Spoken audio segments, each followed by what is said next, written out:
Anda menyaksikan Kompas Bisnis, Saudara, bersama saya Nanda Aprilia. Lembaga pemeringkat utang Fitch Ratings menyoroti risiko turunnya kepercayaan investor dan cadangan devisa. Menurut Fitch, penurunan cadangan devisa secara tajam dan berkelanjutan bisa menambah tekanan pada peringkat utang Indonesia. Selain itu, dalam analisisnya, Fitch bilang intervensi falas oleh BI telah mengurangi cadangan devisa dan menyerap likuiditas rupiah, sehingga memperketat kondisi pendanaan domestik. Kondisi ini berkontribusi pada peningkatan bertahap posisi short net mata uang asing yang mencapai hampir 27 miliar dolar Amerika Serikat pada akhir Mei. Fitch juga menekankan kebutuhan falas bisa meningkat di masa mendatang.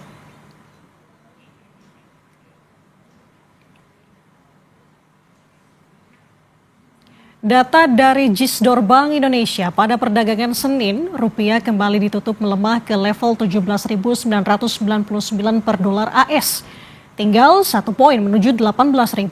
Sementara selama sepekan terakhir, rupiah masih belum mampu keluar dari angka 17.900-an. Pada 1 Juli di level 17.961, melemah di 2 Juli ke angka 17.994. Sempat menguat tipis pada 3 Juli di 17.960. Sedangkan transaksi di perbankan, dolar sudah dijual di atas 18.000 rupiah. Cadangan devisa RI pada Mei 2026 menyusut 1,3 miliar dolar Amerika Serikat dibandingkan akhir April yang masih berada di 146,2 miliar dolar Amerika Serikat. Bahkan jika dibandingkan akhir Januari, cadangan devisa menyusut 9,7 miliar dolar AS dengan kurs 18.000, artinya setara dengan 174,6 triliun rupiah. Meski demikian, Saudara, Bank Indonesia meyakini ketahanan sektor eksternal tetap baik, didukung oleh posisi cadangan devisa yang memadai, serta aliran masuk modal asing sejalan dengan persepsi positif investor terhadap prospek perekonomian nasional dan juga imbal hasil investasi yang tetap menarik. Badan Pusat Statistik mencatat Indonesia mengalami defisit neraca perdagangan pada Mei 2026. Ini menjadi defisit pertama setelah Indonesia membukukan surplus perdagangan selama 72 bulan berturut-turut. Defisit Mei 2026 senilai 1,61 miliar dolar AS, jadi yang terdalam sejak April 2019. Ketika kala itu Indonesia mencatat defisit perdagangan sebesar 2,33 miliar dolar Amerika Serikat. Sementara sepanjang 2026 dari Januari hingga April tercatat masih surplus.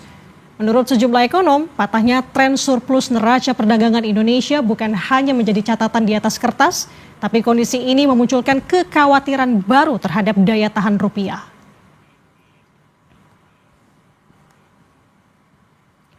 Lembaga pemeringkat utang Fitch Ratings soroti risiko turunnya kepercayaan investor dan cadangan devisa. Sejauh mana laporan Fitch ini berdampak pada pelemahan rupiah? Dan bagaimana seharusnya pemerintah merespons laporan ini, Saudara? Kita akan bahas bersama dengan Guru Besar Fakultas Ekonomi Universitas Airlangga, Profesor Rahma Gafmi yang sudah terhubung bersama kami melalui sambungan daring. Selamat pagi, Prof. Gafmi, apa kabar? Alhamdulillah baik Mbak Nanda, selamat pagi juga. Prof. Gafmi, kita melihat kondisi saat ini lebih dulu. Pada perdagangan kemarin, rupiah kan ditutup di 17.999 per dolar Amerika Serikat.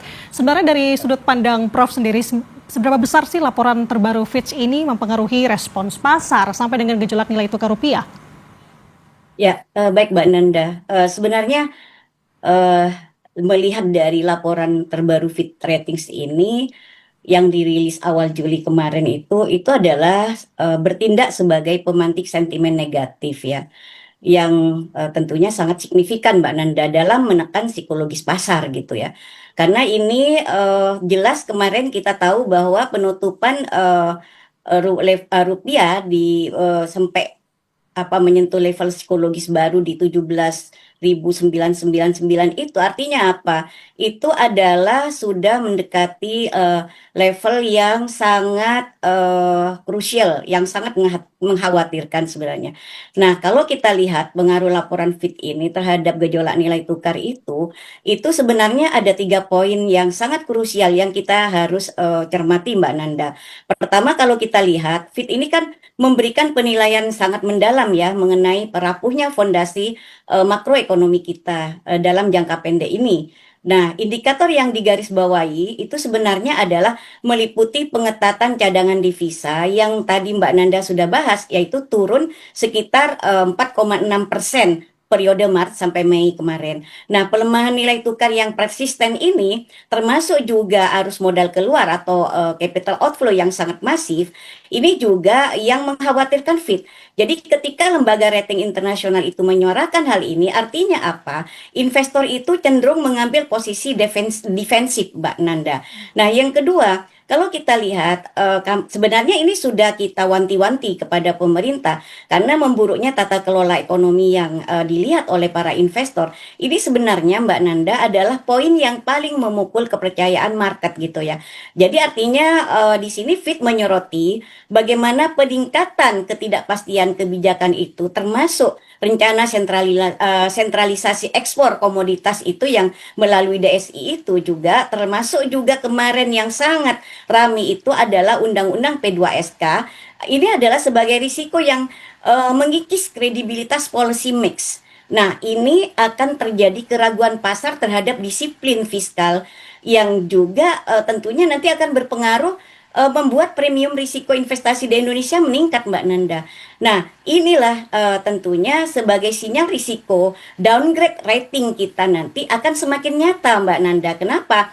Karena pasar di sini akan membaca laporan Fitch yang terbaru ini sebagai kelanjutan dari peringatan bulan Maret lalu saat Fitch juga mengubah outlook utang Indonesia menjadi negatif gitu ya.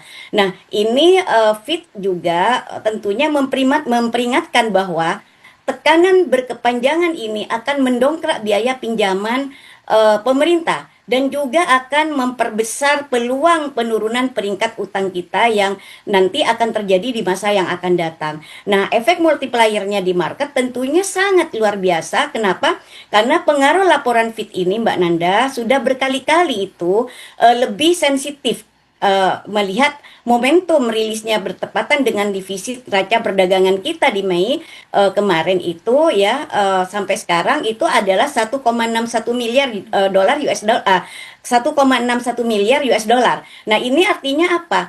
Selama kita 72 bulan berturut-turut kita mengalami surplus, ini mematahkan terjadinya surplus yang selama 72 bulan berturut-turut itu. Sehingga kombinasi antara rapor merah tata kelola dari Fitch juga termasuk juga terjadinya jebolnya surplus dagang kita dan eksternal kita. Ini yang masih ada eksternal shock terhadap kita itu artinya apa? Ada berupa ketidakpastian negosiasi Amerika Serikat Iran di Selat Hormuz ini juga semakin mendorong dan menciptakan perfect storm yang membuat upaya intervensi agresif Bank Indonesia ini tidak ngaruh gitu Mbak. Walaupun Bank Indonesia ini sudah menaikkan suku bunga BI rate-nya itu ke level 5,75% secara berturut-turut. Nah, ini tentunya masih tetap bertahan menciptakan sentimen negatif. Nah, inilah yang tentu perlu kita waspadai Mbak Nanda gitu. Oke, saya tangkap sebenarnya itu sudah mungkin bisa diartikan sebagai warning untuk pemerintah dan juga instansi terkait, tapi Ya, saya menyoroti apa yang tadi disampaikan oleh Prof, bahwa selain dari pelemahan rupiah kan di laporan Fitch ini ada juga penurunan cadangan devisa hingga arus modal betul. keluar yang masif. Ini mengartikan Ya. apa sih, Prof? Jadi gini Mbak, pada Mei 2026 BPS sudah jelaskan melaporkan bahwa neraca perdagangan Indonesia itu mencatat defisit sebesar 1,61 miliar gitu Hmm. ya. Nah, termasuk juga ini berpengaruh kepada cadangan devisa kita Mbak Nanda. Kenapa? Karena kita lihat ya, secara mendasar kombinasi dari tiga fenomena tersebut termasuk pelemahan rupiah, penurunan cadangan devisa dan arus modal keluar yang masif itu artinya mengartikan bahwa Indonesia itu sedang mengalami tekanan likuiditas falas yang sistemis akibat krisis kepercayaan pasar jangka pendek. Nah, intinya kalau kita lihat Mbak Nanda, kita sekarang ini ada di lingkaran setan makroekonomi sebenarnya yang sedang bekerja. Artinya seperti kita lihat adanya investor asing melepas aset rupiah itu, mereka termasuk juga saham dan juga SBN karena mereka khawatir akan risiko geopolitik global ini dan sentimen domestik itu seperti laporan Fitch itu masih terjadi sehingga di sini akan berpengaruh jelas kita sekarang udah mengalami gitu ya, berpengaruh terhadap pelemahan rupiah. Untuk membawa pulang dana tersebut, maka investor asing harus menukarkan rupiah mereka ke dolar gitu kan. Sehingga permintaan dolar akan melonjak drastis. Nah, ini langsung memukul nilai tukar rupiah hingga mendekati level 18.000. Pagi ini Mbak Nanda sudah 18.000 lewat gitu. Nah, cadangan devisa yang merosot ini tentunya terpaksa melakukan apa?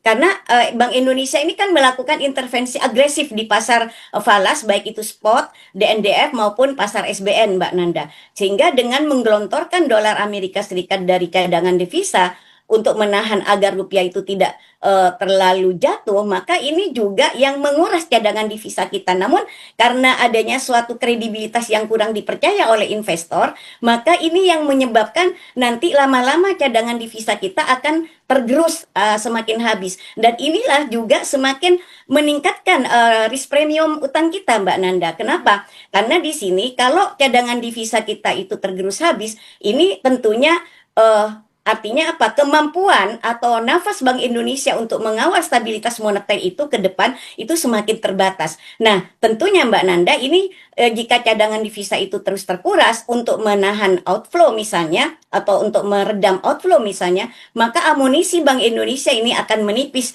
tepat di saat ketidakpastian global seperti masih adanya uncertainty Selat Hormuz dan sebagainya sedang tinggi-tingginya. Walaupun kemarin ada juga gencatan senjata, walaupun apa, kita sekarang masih uncertainty tentang pengaruh geopolitik gitu. Sehingga apa? Market di sini membaca sebagai penurunan tingkat resilient Indonesia terhadap external shock itu masih sangat dalam, Mbak Nanda. Nah, ini yang tentunya kita lihat bahwa capital outflow yang masif ini, Mbak Nanda, menandakan bahwa premium risiko Indonesia itu dianggap sudah tertinggi oleh investor. Walaupun Bank Indonesia sudah mengerek suku bunga BI rate sampai ke level 5,75%, maka selisih keuntungan yang kita lihat di sini, yield spread yang ditawarkan oleh aset keuangan Indonesia itu dinilai belum cukup sepadan untuk menutup risiko pelemahan rupiah dan ketidakpastian tata kelola ekonomi yang sudah disorot oleh Fed ini. Nah, akhirnya apa, Mbak Nanda?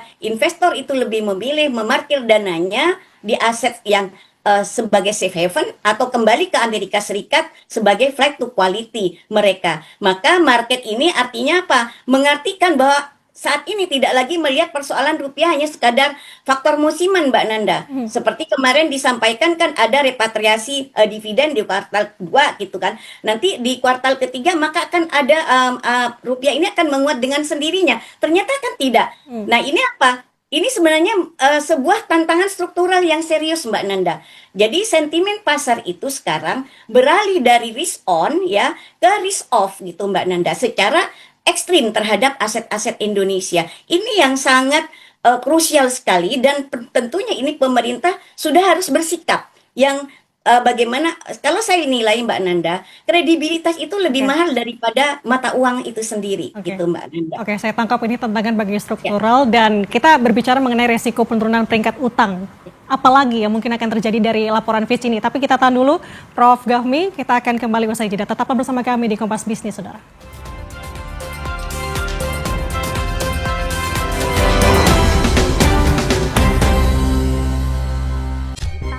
Kami mencari tahu, mendengarkan lebih utuh, dan mendalam.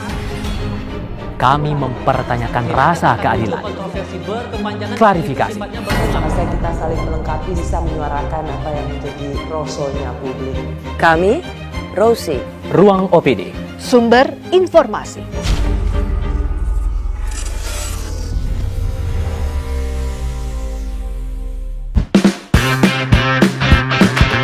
Dari hobi traveling sampai sepeda gunung, jadi makin nikmat bareng Indomie goreng.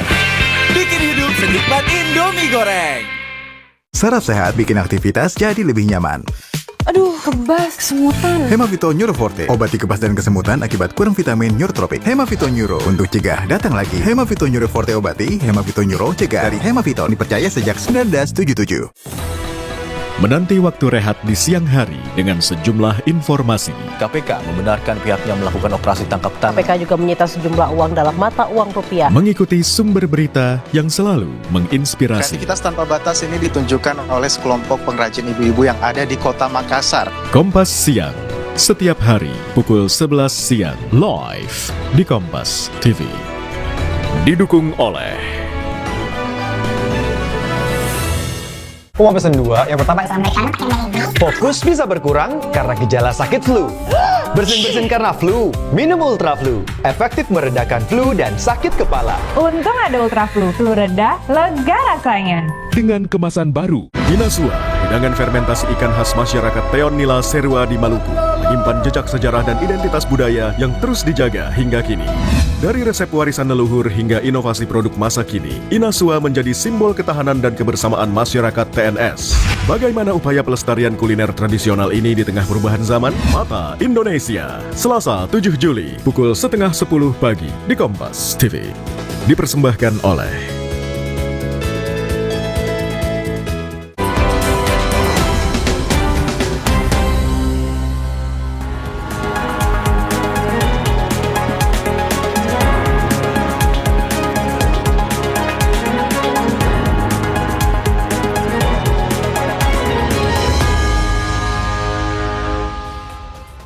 Kembali lagi di Kompas Bisnis, saudara masih terhubung bersama kami, Guru Besar Fakultas Ekonomi Universitas Airlangga, Profesor Rahma Gafmi. Kita melanjutkan perbincangan yang tadi, Prof. Gafmi. Tadi kan disinggung mengenai cadangan devisa. Dari laporan Fitch, proyeksikan mengenai cadangan devisa sendiri, ini akan mencukupi untuk 4,9 bulan pembayaran eksternal pada tahun 2026. Sementara cadangan devisa akhir Mei di 5,6 bulan pembayaran. Apakah dari Prof. Gafmi sendiri melihat sebenarnya resiko penurunan peringkat utang ini sudah di depan mata, Prof? Ini Mbak Nanda, urgensi berada pada level yang sangat mendesak menurut saya saat ini, khususnya bagi negara kita, kan ini negara kita Indonesia emerging market ya Mbak. Jadi fondasi utama itu untuk menarik modal asing sebenarnya kan adalah berada pada kredibilitas kebijakan dan kepastian hukum. Jadi ketika lembaga rating global itu seperti Fitch itu mulai mempertanyakan aspek tata kelola dan juga disiplin fiskal, maka taruhannya itu bukan lagi sekadar fluktuasi harian daripada kurs rupiah itu sendiri, tapi melainkan reputasi investasi negara dalam jangka panjang, Mbak Nanda. Jadi intinya kalau risiko-risiko ini tetap diabaikan gitu, Mbak, karena kita nanti potensi downgrade rating utang itu menjadi, menurut hemat saya itu adalah junk bond gitu, Mbak. Jadi saat ini outlook utang Indonesia itu berada di posisi negatif. Jadi jika pemerintah ini abai untuk menjaga disiplin fiskalnya, misalnya memaksakan pelebaran defisit APBN itu melebihi batas aman atau merevisi undang-undang keuangan negara itu secara ugal-ugalan, maka Fitch itu dapat mengeksekusi penurunan peringkat utang ini dari triple B ke minus atau negatif, Mbak, atau bahkan jatuh ke level spekulatif. Nah, ini yang saya jangan sampai gitu menjadi junk bond gitu, Mbak. Apa? Karena ini sangat bahaya, Mbak Nanda. Banyak institusi nanti, terutama dana pensiun gitu ya, manajer investasi yang besar atau secara global gitu, itu memiliki regulasi ketat, Mbak. Jadi artinya apa? Mereka itu dilarang memegang aset dari negara-negara yang berstatus non-investment grade. Jadi jika ini terjadi, Mbak Nanda, itu akan terjadi apa yang disebut dengan forced selling, yaitu secara massal, yang jauh lebih destruktif dari yang terjadi kemarin. Nah, yang kedua, Mbak, ketika kredibilitas kebijakan ambruk, ya, ini investor kan akan menuntut imbal hasil atau yield yang lebih tinggi, jauh lebih tinggi lagi. Sehingga sebagai kompensasi atas risiko untuk memegang surat utang pemerintah ini, kalau pemerintah tidak menyiapkan yield yang lebih tinggi, maka tentunya nggak ada yang mau sama sekali gitu. Bahayanya nanti apa? Yield SBN-nya itu akan sangat drastis melonjak, Mbak. Berarti apa? Pemerintah itu harus membayar bunga utang yang jauh lebih mahal yang ada di APBN kita. Akhirnya apa? Anggaran yang seharusnya digunakan untuk subsidi, energi, pendidikan, atau infrastruktur, maka terpaksa nanti tersedot hanya untuk membayar bunga utang sehingga APBN kita menjadi tidak produktif, Mbak Nanda, nanti ke depan. Ini kita lihat, Mbak, karena kenapa ya? Kita kan juga tahu, Mbak, kenapa sih padahal BI ini udah gencar untuk intervensi gitu ya. menaikkan BI rate-nya juga sudah 3 kali berturut-turut. Kenapa masih rupiah ini nggak turun-turun gitu ya? Ini kan dipicu runtuhnya kepercayaan market sebenarnya akan membuat biaya impor melambung tinggi, Mbak. Kita akan nanti terjadi imported inflation. Apalagi, Mbak, sekarang kita itu dunia itu mengalami gelombang panas yang juga itu akan mengancam inflasi pangan dunia, Mbak. Sehingga ini nanti kita akan semakin kekeringan dolar, Mbak, dan tentunya juga kita akan mengalami kelangkaan bahan pokok. Nah, sektor real dan manufaktur ini tentunya Mbak Nanda, semua orang tahu itu bergantung pada bahan baku impor termasuk pangan, energi juga. Itu akan mengalami tekanan hebat, Mbak. Nah, nanti jika Bank Indonesia ini kehabisan amunisi cadangan devisanya, maka investor itu terus keluar ya secara masif. Likuiditas dolar nanti di dalam negeri akan semakin tidak ada, akan semakin kering. Nah, akhirnya apa? Perusahaan domestik terancam, Mbak. Akan kesulitan kan gitu mendapatkan falas untuk perdagangan internasionalnya. Nah, kalau udah terancam begitu apa, Mbak? Di depan kita bayang-bayang PHK massal dan kelangkaan barang itu terjadi, Mbak, nanti. Nah, ini yang kita takutkan, Mbak. Sehingga apa? Ini akan menjalar pada efek-efek domino yang lain, termasuk kepada industri perbankan juga, Mbak Nanda. Karena tekanan di pasar modal ini dan nilai tukar itu akan langsung merayap juga ke neraca perbankan. Termasuk juga cost of fund perbankan akan ikut terkerek naik yang pada akhirnya apa? Memaksa bank itu menaikkan suku bunga kreditnya.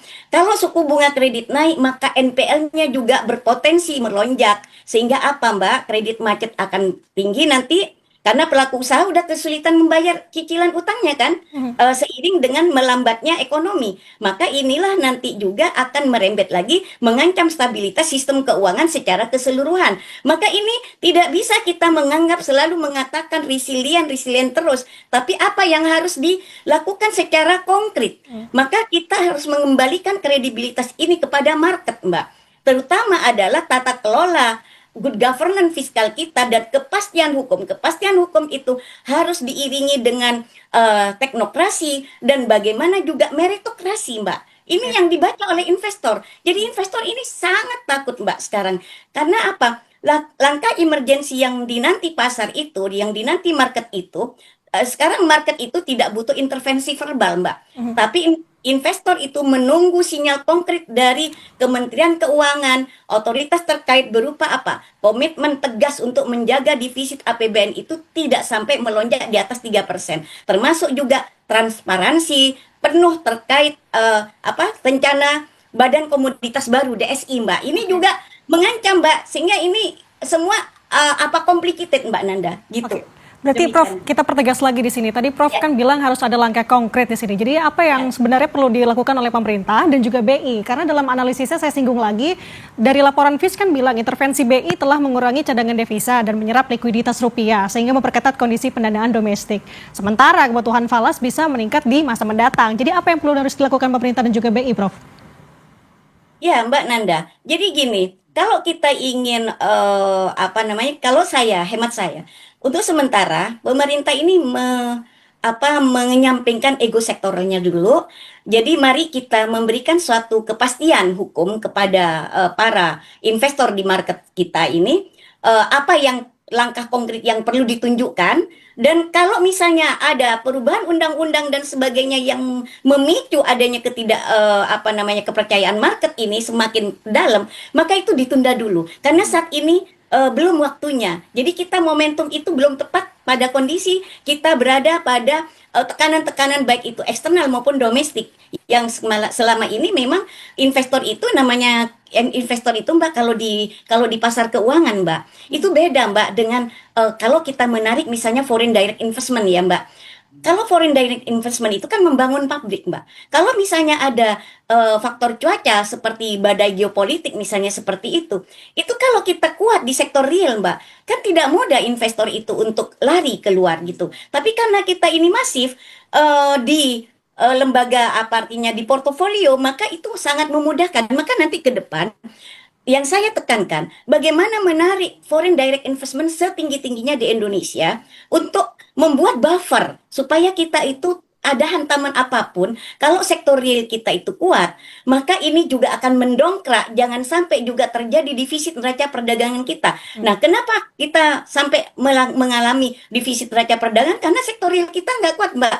Lebih banyak membeli daripada menerima dolar kita. Lebih banyak membeli bayar impor daripada kita ekspor. Artinya apa? Di sektor real kita, senyampang menurunnya manufaktur, kita semakin lemah. Kemarin juga PMI kita sampai turun ke level 49,6, Mbak. Jadi ini kan juga sudah ada suatu warning yang sangat kuat bahwa kita ini harus niru Vietnam. Apa yang perlu dilakukan? Yaitu tadi kepastian hukum, jelas dan tegas, terus juga bagaimana teknokrasinya itu. Jadi Mbak gini, politik itu kalau dibarengi dengan teknokrasi itu sangat bagus, Mbak. Termasuk juga meritokrasi. Jadi jangan politik ini di Indonesia dijadikan panglima, Mbak. Kalau politiknya dijadikan panglima, maka kita ini nggak bangun-bangun, nanti jatuh terus, jatuh bangun, akhirnya nggak bangun-bangun. Seperti yang Latin Amerika gitu, Mbak. Jadi udah banyak contoh lah, Mbak. Jadi marilah kalau memang ini adalah tujuan untuk negara kita, untuk rakyat Indonesia, kan Presiden selalu bilang untuk rakyat. Apapun jiwa raga pun katanya dipertaruhkan untuk rakyat. Maka harusnya kalau itu begitu, maka ego sektoralnya itu dikesampingkan. Politiknya itu dibarengin dengan teknokrasi dan meritokrasi. Itu juga dilihat, Mbak, sama lembaga rating gitu, Mbak. Karena itu akan berpengaruh pada good governance. Ketika misalnya presiden ini tidak dibantu oleh orang-orang yang capable, yang mempunyai suatu kompetensi yang jelas, maka jelas di sini akan berpengaruh pada kebijakannya. Kebijakan itu selalu tidak memihak kepada semuanya, baik itu sektor swasta maupun juga rakyat, Mbak. Seperti itu, Mbak Nanda. Jadi intinya begini, Mbak. Kalau saya lihat terkait dari kepercayaan investor ini, Mbak, kekhawatiran Fit ini terhadap kehadiran DSI dan sebagainya ini sebenarnya masuk akal, Mbak, dan memiliki landasan-landasan risiko yang sangat kuat hemat saya, Mbak Nanda. Jadi itu jangan dulu sekarang, kan itu nanti kalau nggak salah Mbak Nanda di Januari 2027 itu sudah akan berlaku. Nah itu, Mbak, risikonya yang saya lihat ya, Mbak Nanda, bagi pelaku pasar modal dan eksportir komoditas strategis itu seperti misalnya batu bara, CPO, dan juga ferronikel, itu kebijakan yang dijadwalkan roll out penuh pada 1 Januari 2027 itu, Mbak, memicu ketidakpastian regulasi. Jadi regulatory uncertainty itu masih sangat kuat, yang sangat tinggi. Kenapa? Karena ada beberapa alasan yang dipantau oleh investor, Mbak. Pertama apa? Adanya pricing power, Mbak. Dalam laporan Fit itu, tentunya Fit itu khawatir. Apa sih kekhawatiran terbesar Fit itu artinya apa? Kewenangan untuk menentukan harga jual dan margin ekspor, Mbak. Ini yang dikhawatirkan. Kenapa? Ya kita pakai logika sederhana aja, Mbak Nanda. Selama ini kan korporasi komoditas kelas kakap itu seperti Indika Energi, terus Bumi Resource ya, atau juga grup sawit itu kan memerangi persaingan global. Kenapa? Karena kecepatan negosiasi dan fleksibilitas harga yang langsung dari buyer itu bisa dia nikmati, Mbak. Jadi dia langsung kan dengan buyer sendiri gitu, Mbak. Karena ini nanti, Mbak, kalau DSI-nya juga ini tidak juga melihat dengan kondisi yang kita sekarang lagi istilahnya permasalahannya lagi complicated gitu, maka jika jalur transaksi ini harus melewati DSI yang satu pintu itu, dianggapnya fleksibilitas korporasi itu akan tergerus, Mbak Nanda. Sehingga apa? Investor khawatir intervensi harga oleh DSI itu dapat memicu inefisiensi yang juga memangkas profitabilitas emiten, Mbak Nanda. Oke, Prof. Gafni, maaf saya potong. Saya menangkap apa yang disampaikan Prof. Gafni bahwa yang harus diperhatikan berarti kan sesungguhnya adalah soal kepercayaan investor yang dipicu kekhawatiran, kredibilitas kebijakan, disiplin fiskal, sampai dengan tata kelola pasar modal. Berarti kalau dari Prof sendiri sebenarnya melihat seberapa urgent pemerintah untuk merespons peringatan ini dan apa bahayanya jika peringatan ini diabaikan, Prof? Oh, sangat urgent. Kalau pemerintah mengabaikan, maka jangan salah. Nanti kan sudah banyak, Mbak, mohon maaf nih, investor-investor Eropa juga itu sudah sangat agak menjauh dari negara kita. Yang saya khawatirkan nanti kalau tidak ada orang atau investasi ke kita, termasuk juga kita mau mencari utangan gitu, Mbak, ya, karena kita misalnya mengalami defisit itu kan angel. Nah, kalau kita tidak ada yang memberikan utangan, masa kita mau mencetak uang, Mbak? Kalau mencetak uang kan risikonya nanti kepada ekonomi kita semakin buruk, Mbak. Artinya apa? Money printing itu tidak baik karena itu kalau tidak diimbangi dengan ketersediaan barang dan jasa, ya udah kita tutup seperti tahun 60-an itu Mbak Nanda. Akhirnya apa? Senering kan seperti itu. Semakin tidak berdaya rupiah kita, semakin tidak bernilai rupiah kita. Itu yang sangat bahaya. Kedua lagi masyarakat kita semakin tidak memiliki pekerjaan. Kalau masyarakat kita semakin tidak memiliki pekerjaan, maka apa? Erosi sosial terjadi, Mbak. Yang terjadi apa nanti? Kriminalitas maka akan semakin meningkat. Oke. Bisakah pemerintah untuk mengatasi hal itu sementara TNI-nya, polisinya sudah suruh bertani? Kan gitu, Mbak. Jadi sekarang ini kan aneh-aneh gitu kebijakan, Mbak. Jadi tidak pada poinnya, tidak pada pokoknya, tidak pada kompetensinya gitu. Tentara sama Polri disuruh bertani. Padahal kan tugasnya adalah menjaga keamanan, melindungi rakyat, kan seperti itu, Mbak. Oke, berarti ada PR di depan ya sebenarnya untuk pemerintah sendiri ini, Prof. Nah, PR-nya, Mbak. Dan harus ada skala prioritas, Mbak Nanda. Baik, Prof, kita menyinggung soal DSI, tadi juga disinggung oleh Prof. Gafmi bahwa menyoroti kehadiran DSI ini juga dianggap resiko tinggi karena detail operasional kebijakannya yang masih terbatas. Apakah kekhawatiran investor ini masuk akal, Prof? Kalau dari masuk akal sekali, Mbak. Karena gini, Mbak, kebijakan ekspor satu pintu ini yang bergulir di tengah pengetatan aturan ini, kan kemarin kan devisa hasil ekspor kita DHE, di mana eksportir itu kan wajib memarkir 50% falas mereka di bank domestik selama 1 tahun, Mbak Nanda. Nah, apa yang dijadikan ketakutan oleh investor di sini, Mbak Nanda? Kehadiran DSI ini memicu kekhawatiran baru mengenai kontrol perusahaan atas hasil penjualan falas mereka. Sehingga investor cemas akan terjadi hambatan-hambatan administratif atau penundaan pencairan dana. Nah, ini kan Indonesia, Mbak, tidak seperti di luar gitu yang punya suatu infrastruktur yang cukup gitu ya, dan juga pengelolaannya transparan gitu ya. Nah, pada akhirnya apa? Itu kan akan mengganggu arus kas, Mbak. Cash flow emitennya untuk membayar utang atau membagikan dividen kan juga terhambat. Siapa yang mau untuk melakukan hal itu, investasi di Indonesia kalau itu terhambat? Akhirnya lari nanti. Sehingga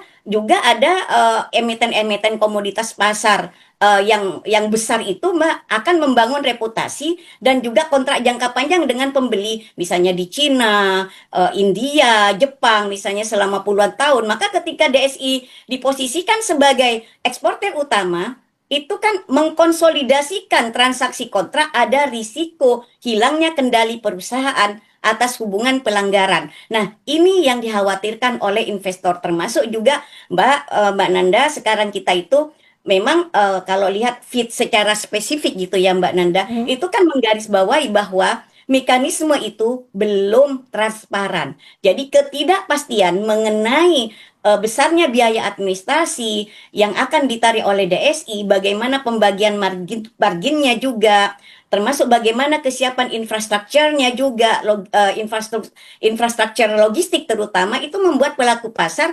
mengkategorikan DSI itu mempunyai risiko yang sangat tinggi. Jadi high uncertainty. Demikian Mbak Nanda. Sehingga apa dampaknya, Mbak Nanda? Ini sudah memberikan peringatan keras gitu Fit ya. Jadi jika ketidakpastian regulasi akibat DSI ini berlarut-larut dan merusak margin serta juga meningkatkan risiko Mbak pada risiko falas korporasi, maka Fit ini tidak segan-segan Mbak Nanda untuk menurunkan penilaian risiko negara kita, yaitu sektor pertambangan Indonesia, termasuk tadinya yang dari medium menjadi high gitu Mbak Nanda. Baik Prof, berarti perlu menjadi pertimbangan untuk pemerintah, apalagi dalam analisis Fitch ini kan juga memperhatikan soal kepercayaan investor yang dipicu beberapa hal, kekhawatiran, kredibilitas kebijakan, disiplin fiskal, sampai dengan tata kelola pasar modal. Terima kasih sudah berbagi insight-nya bersama dengan kami pagi ini di Kompas Bisnis, Guru Besar Fakultas Ekonomi Universitas Airlangga, Profesor Rahma Gafmi.